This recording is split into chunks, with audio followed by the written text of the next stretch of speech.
ng HP, iba-burn lang ng Chango to. Iba-burn niya lahat, especially if she gets the item. But man, looking at the last few picks, Rafaela, side lane Chango, no? Off lane Gatot, side lane Chango, tapos or side lane Carmilla. Side lane Chango, No? support Carmilla, Rafaela. Para sa Black. Carmilla Rafaela yung kakapares dito ng YSS natin. Well, the final pick would be the Hellcart. That is quite expected actually mula sa side ng Next Play Solid, especially with this squishes being presented here. To go 2-0 on this, I'm also putting my vote on Next Play here. But I'm really looking forward what Blacklist has prepared. Yeah, mukhang preparado ng malupit yung Blacklist dito, Shinbu. Ang taas ng damage output nila in the early game and ang bilis din nila. They are ready for the aggressiveness na ihahatid dito ng Next Play Solid. Again, with the movement speed na meron ang Rafaela, it is a good combination with the movements na kailangan gawin ng Carmilla dito. So, both of the teams, actually, magkaiba yung startup. Blacklist International now giving full clip his orange buff para makakuha kagad siya ng levels. And interestingly, Kuya Shinbu, si Eson nila. Ngayon, binigay nila yung level 2 kagad para kay Dexter dito, no? You can actually see the rotation of full clip here along with Eson. They just went for the buff directly, no? And just allow for Dexter to maintain the lane or in the mid. And that's it, no? Lito Wanderer. So it's a very safe rotation here para sa Blacklist, prioritizing and quickly rushing for the buff. Now, ang pag-uusapan natin dito siguro yung timers niyan, no? Nabasa na Next Play Solid down for the second turtle fight. And for the first turtle fight. Mamaya magkakaalaman yan, especially kapag papasok na ulit yung orange buff at 2 minutes, around 43 seconds. Pero mind you, Kuya Shinbu, the vision control, again, from the Mountain Shocker is way too much for Next Play. They don't want this. Nakita na kagad din na full clip. Nasaan manggagaling dito? Si Kupra, si paring Yawi na nasa baba. Nakapwesto na si Yawi. Yun ang pabundol, mga kaibigan. Bouncing ball kagad, tol. Burns the traceless mula dito kaya, no? Full clip. And here comes Chester. Trap yata dito ng ating Carmilla. Pero makunat yung Carmilla. That's it. Still no casualty. Look at the mind games, Kuya Shinbu. They know na doon manggagaling si Yawi after the few moments ng Mountain Shocker. They know na doon siya manggagaling sa bandang Tribush. Doon sa bandang baba. In-expect nila actually, they want to contest it. Alam nila na papasok si Yawi doon sa crab coin take. But unfortunately, walang nakuha ang Next Play Solid. Kung hindi aware yung Blacklist doon, probably that was a pick off para sa Next Play. It's a very bad mistake from Aqua. That's quite uncalled for. Kasi face check talaga yon, anong napakalinis. It got cash in quick by Next Play Solid. Yun yung magiging dilemma ni Aqua dito. Like what we've said, masyadong malambot ang Chang'o and masyadong malambot ang Carmilla. And easy reach dito yung wolf form ni H2O. Speaking of reach, tsaka ito, tol, grabe talaga. Pag nakakuha ng lead kaagad, mga membro dito ng Next Play Solid, manggugulpin-gulat na yan. Bumakap si Dexter dito, but even that is not enough to sustain the Carmilla. Kahit nagkaroon sana ng failed attempt ang Next Play Solid sa baba, sabi nila, why not? Pwede naman natin i-transition yon sa taas, ay dito sa kabilang side, na pwede naman. Fortunately, nagkaroon pa sila ng turtle. Oh, beautiful thought there by Edward. Was 2-man, followed up kagad ni Dexter dito. Buti na lang, hindi ganun pakahapdi si Full Clip. Nagkakaulian din mga tol. There's gonna be a stun towards MB. Another thought kay Edward gets torched back by the flame shot.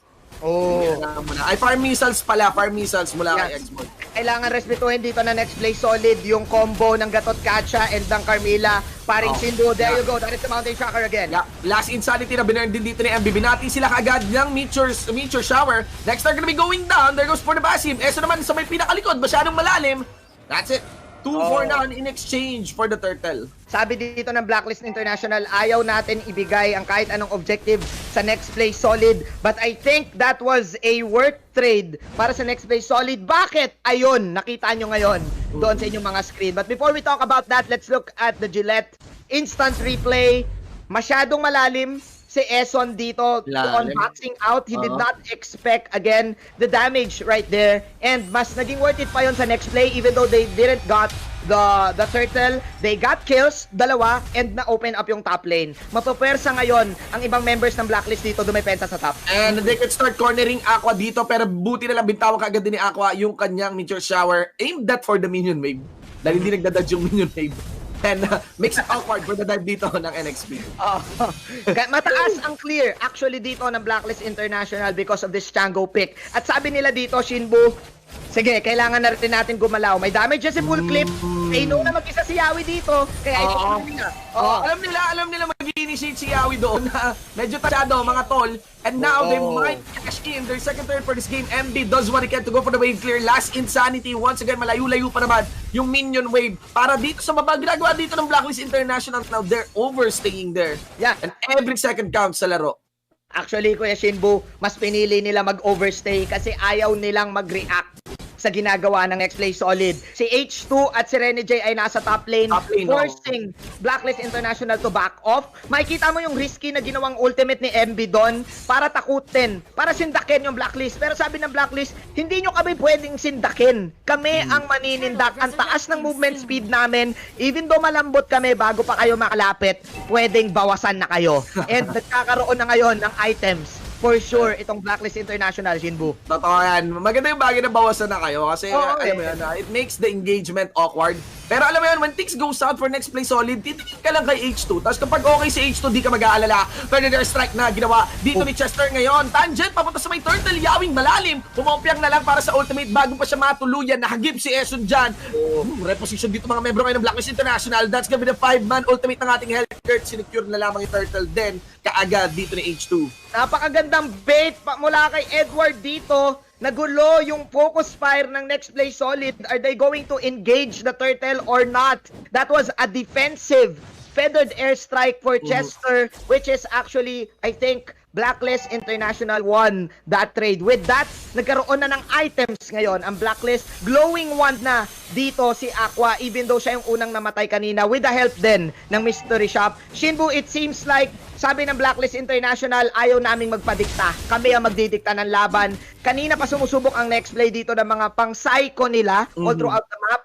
Pero, again, with the help of the Mountain Shocker, nababasa kaagad ng next play ng Blacklist International yung next move ng next play solid. Yes, tol.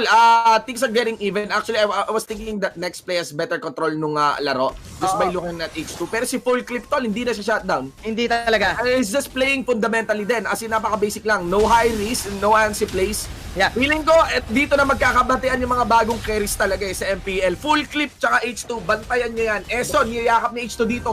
Overstaying ulit sila para kay Eson dito. Di yun, Mountain Shocker na lang at umaray ang buhay dito ngayon ng mga taga-next play. Napakaganda ng combo noong link ni Eson, the Carmilla with the Mountain Shocker. Sure ball na dalawa yung pwede mong tamaan, but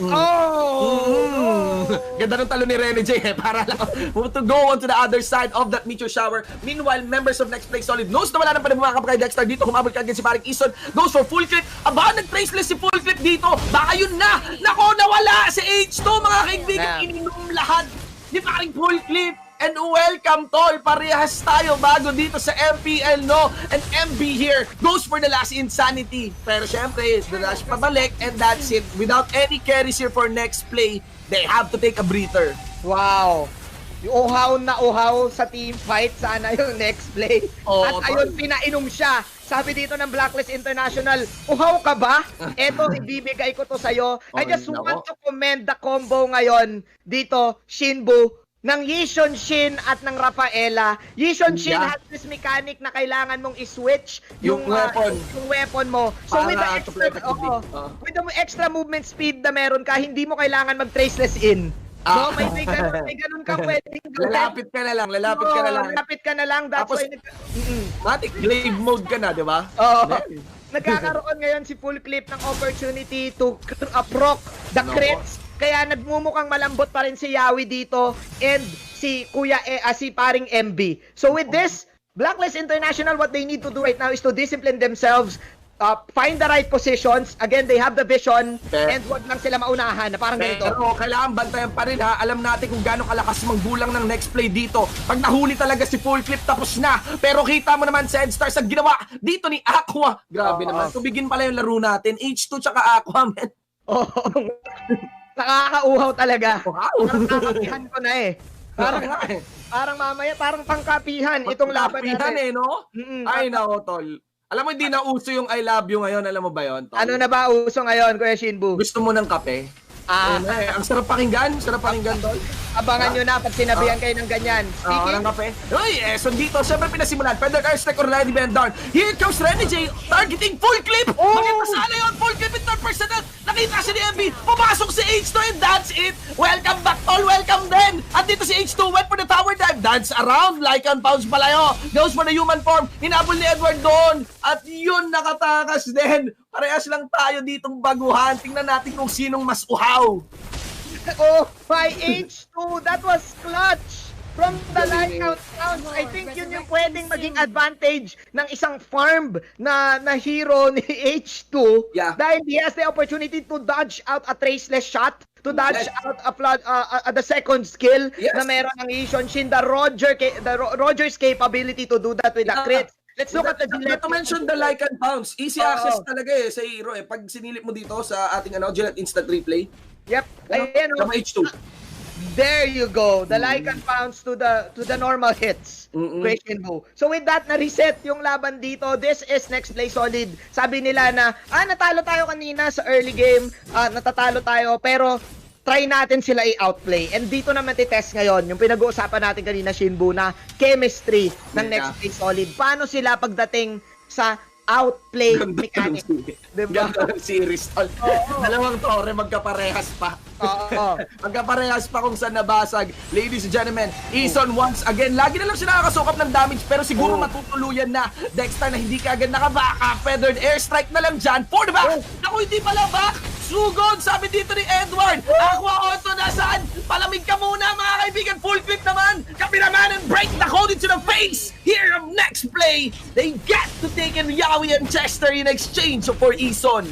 Nahirapan dito yung next play. Akala nila lamang na sila because of the pick-off na nakuha nila kay Eson.